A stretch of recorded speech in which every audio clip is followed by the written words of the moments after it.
Maagang nagsimba ang marami nating kababayan para magpahid ng abo sa noo ngayong Ash Wednesday. Hinigpitan naman ng seguridad sa mga simbahan dahil sa buhos ng mga deboto.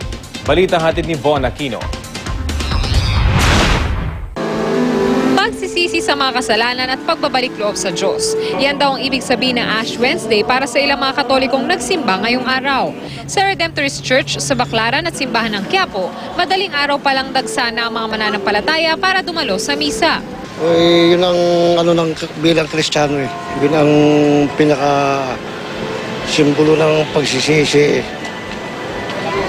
yung Ash Wednesday. Umpisa po sa pagtitika, sa ng mga kasalanan. Mahalaga ang Ash Wednesday para sa mga Katoliko dahil itong hudyat ng pagsisimula ng Lenten season o Kwaresma. Gamit ang abo na mula sa sinunog na palaspas, nilalagyan ng krus sa noo ang mga nagsimba bago matapos ang misa.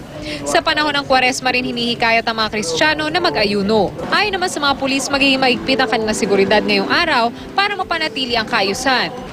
Ang mga kapulisan natin nasa alerto, nasa paligid. Seguridad sa mga churchgoer na nagpupunta para sa Ash Wednesday. Von Aquino, GMA News.